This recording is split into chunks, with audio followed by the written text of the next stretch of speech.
it's very common that particularly people who are very intuitive, people who are sensitive, people who are empathetic, very empathetic, that every time they meet someone who's going through a hard time, who's having a hard time, who's struggling with something, when their friend tells them about something, it's very common for people who are very sensitive and empathetic to feel like, oh, what can I do to help them? I need to help solve their problem. What can I do? And that can make for a very overwhelming and stressful life. It can also lead to a lot of feeling of being insufficient, not good enough, because I met all of these people and they have all of these problems and I wasn't able to help any of them. And that can lead to a person feeling like they themselves are not sufficient, are not good enough, when really this wasn't their problem to solve. It's very common and it's a beautiful thing at some level when a person who encounters someone else having a struggle naturally feels, oh, I need to help this person solve their problem. And in reality, there is absolutely a time and place to help people as much as we can. But it's very, very important for a whole number of reasons to remember the distinction between a problem that is mine to solve and a problem that is not mine to solve. When a problem is mine to solve, I've got to show up and I've got to do whatever I can to figure out how to get this done. When there's a problem that's someone else's problem to solve, there's, again, obviously time and place for helping people, etc. But if we always take on everyone else's problems as our own, we're going to get overwhelmed. We're very unlikely to cope for very long without, breaking down. We're also probably going to get so consumed by the problems that are not primarily our own that it will take us away from being able to address the problems that are our own problems primarily to address. It's very important to be clear of the distinction that when someone else has a problem, and the thing that is so empowering when we get that clarity and realization and can actually approach it in a way that is ours, that it is our responsibility and our opportunity to approach it correctly, we see how much more powerful it is even though we're not trying to help. When someone's going through a hard time, when someone's having a struggle,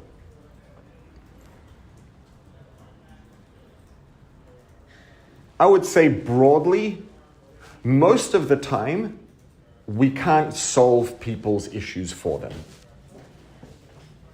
There could be specific things that we can help with and help address, and maybe we could do something to lighten the load. But in general, everybody in life, everybody has a journey. Every journey involves difficulties and challenges and struggles and pain. It's part of, all of those things are, once we understand and perceive them for what they are, they're part of the beauty of life, even if they don't feel nice all the time. And if we encounter someone who's having a hard time, who's going through a struggle, who's in pain, chances are, in the overwhelming majority of cases, that person is going to benefit far more from us just being present with them, being there as a source of support, holding space for them so that they feel our support and they can feel that they have the support of another person who's here with them.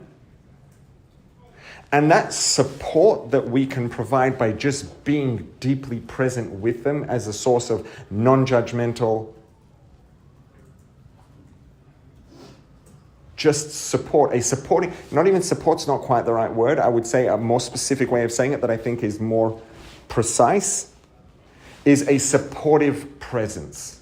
Supportive presence doesn't mean doesn't necessarily mean, and most of the time it doesn't mean, I'm going to help you fix this. Because a lot of the time it's not our job. And a lot of the time when we try to fix, we end up making things worse rather than better because we're interfering with something, and then it might, feel good for a bit, and then things end up more messed up, and then they have to go.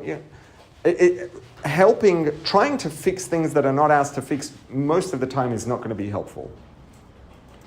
But just being there with someone, when someone, you ask someone, how's it going? And they're like, are you sure you want to know? And you say yes, and they start telling you, and it's heavy.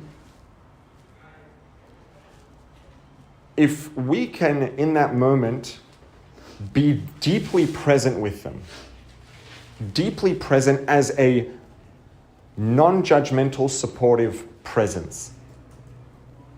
We're just here, we hear you, we feel your experience, and we are just here as an additional supportive presence.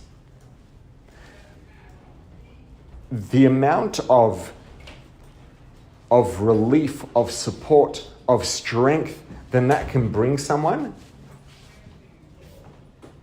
is actually shocking.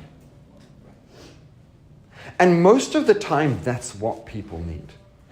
Everybody has challenges and issues, and most of the time, we don't need other people to fix our issues. Our issues are ours to fix. But what we do need, and we all need this, and I think that, that there is a slowly growing grassroots movement of becoming more aware of this. But we all need the support of other people who are deeply present with us, and we need it more than we think. And by more, I mean more often and to a greater degree than we think. We are very social creatures, and social creatures, we're creatures of community. It doesn't just mean we need to have parties to go to, we need people to chat with. It means we need deep human connection. And offering another person deep human connection, it doesn't even have to involve words. Sometimes just being deeply present with your whole body and soul without saying a word, that person, their body, their nervous system will feel that presence.